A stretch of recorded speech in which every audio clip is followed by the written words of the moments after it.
So it's Saturday morning and we just came here to see some things that we might give as gifts at our wedding. These are Laos. These are made in Laos by what she says is prisoners. And so these people, they store this in this house and they sell them in large volume to places. They're all handmade, made out of bamboo. Really cute. Really pretty. So this is probably what we'll be giving as wedding gifts to our guests at the wedding. I don't know how many it will be. It will probably be 50 people. So I don't know but most of them will probably be in couples. So really 25 invited guests with their partner. But they open up different sizes. They open up and you can put, a lot of people use them as sticky rice or just very small objects. So I was thinking you put potpourri in them and hang them in your office or in your car. The thing that I try to do though is I'm trying more and more to be a minimalist, so I don't want stuff just laying around the house that I don't like. But anyway, this is what we'll be doing. I'm the only one sitting on the chair. Everybody else is sitting on the floor because I can't bend my knees, and my knee is very painful from the past couple of days. I've been walking a lot, but my knee is very painful and I can't bend it. So it's inflamed. And I've been eating a little bit more, I've been eating more sugar than I ever do. And it's only just a little bit of candy in the day, but yeah, this is our Saturday morning. I have to go back and work on a budget before the end of the day to submit to a donor. Yeah, this is what we're doing this morning. Really beautiful gifts this will be. Hey everybody, we're at a market just a little bit outside of Vientiane. This is usually it's very busy, but it's a Saturday morning. No, Saturday afternoon right now. And we're just stopping by here to get some fruit and some vegetables. But man, it's just like a grocery store, but all open air. I like it like this. Probably a little cheaper than most places. So I'm probably going to end this chronicle this week on this note. I've been reading Job. I'm in Job 8 and 9 and 10 today. And Job is sitting there with his friends and his new friend, his second friend. So there were three friends sitting together. Three friends sitting with quote-unquote friends. But I think they mean well. In the earlier chapters, Eleazar basically was telling Job that he did something wrong, and that's why God is punishing him. And then Job lamented in chapter 7, and now Bildad, if you have friends named Bildad and Eleazar, you probably shouldn't remain friends with them very long. I'm just joking. So Bildad was also chastising Job for probably doing something wrong. That's why God was punishing him. So the next 30 chapters so the third friend is coming up. I don't know his name yet, so I didn't read it yet. But so far, Job is sitting there with two of his friends, and they're both saying he did something wrong. That's why God's punishing him. And then Job is lamenting, saying, "What did I do wrong?" But I guess God is the judge, and God is almighty and holy and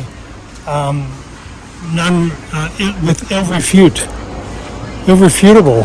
So I think that's the right word. So he says that God can do what he wants. God judges righteously, and if I did something wrong, I don't know what it is, but then God is punishing me for it, if that's the case. But it's probably not. But I think later, we'll see what the third friend says. But yeah, it's just another reason just to be careful that you don't, if you give someone wisdom or you criticize someone for something going wrong in their life, you might be wrong. God doesn't punish you for punishment or things that go wrong don't necessarily mean you did something wrong. It could just be God's allowing it for some reason, for His greater glory. He doesn't know, we don't know the whole story in our lives and why things happen, but everything's supposed to happen. God won't let us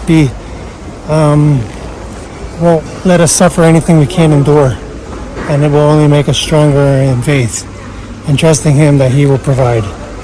So, yeah, that's pretty much the lesson for today. Now we're coming up into the meat market stuff. This is all the fresh vegetables. It's pretty huge.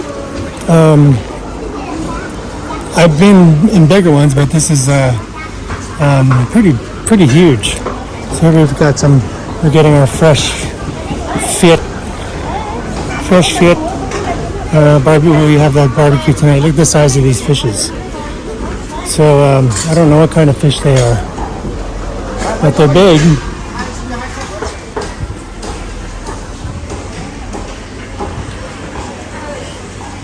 If I'm shaking, maybe I'm too close. But yeah, very interesting market. I think over there's all the red meat. So we just bought 70 baskets, 70 small baskets from those ladies. It cost, what was it, 12,225 baht. I think it was about $380 for gifts. So these are gifts that we'll give to people at our wedding. And that must be a catfish. He's cutting off the whiskers. So yeah, we bought 70 small baskets and 2 or 3 other bigger baskets for our own home. Instead of just laying stuff on the table, we lay it in a basket, make it look a little nicer. And I bought one for my desk. Instead of having little stuff, when I empty my pockets, I can just put it in. Here we've got some live frogs and live fish, live big frogs. That's the sad part. My sister could not come here. She would throw up. My little sister would throw up seeing all these live animals. This is probably something I couldn't bring her to. We don't see them suffering, but it's the end. It's the end of the road for them. And so that's, I'll end it there. I think that should be it for the rest of the day, or for the rest of the week. So here we've got more frogs and more live stuff. Turtles. These are turtles. Yeah, that's stuff that we won't buy. That's hard to see, even for me. So he's butchering the fish for what we just bought. Mekong River fish.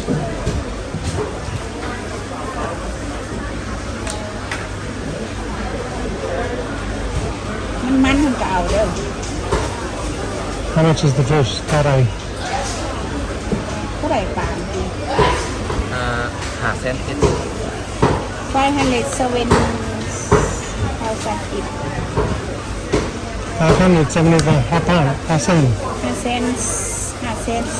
575. So that's about $16 for that. So it's about $5 for every 1,000.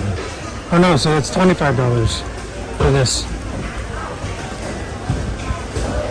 So about $5, a little less than $5 per 100,000 baht. So 500,000 something.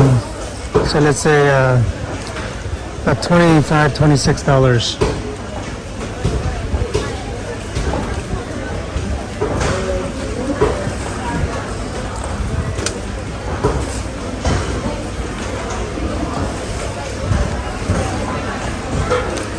Reminds me of when I used to go fishing with my dad. Did that. I couldn't do this now. But yeah, that's what we used to do. Go fishing when camping, and then go back to the camp and fillet all the fish, and we gut the fish at the lake and throw the guts into the lake for the other fish to eat. Cannibalism. And then we take the remainder of the fish and back and Right over the, or barbecued over the open fire. But these are some big fish from the Mekong River.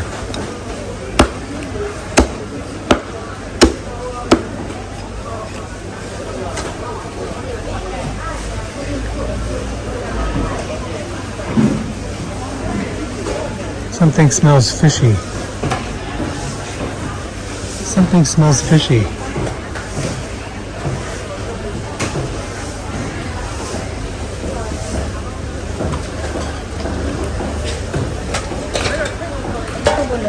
I don't know how healthy this fish is. I mean, it is supposedly, they call it river fish. I don't know what kind of river fish, if that's the actual technical name of it. Kind of looks like catfish. I think it actually might be catfish.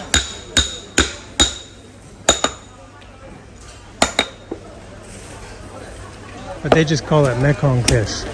Mekong river fish. Now that I see it, I don't think I've seen it whole before, but I'm pretty sure that's a catfish. That's probably why it's so common, because they're not, I don't think they're the healthiest of fishes. But they eat a lot of it here.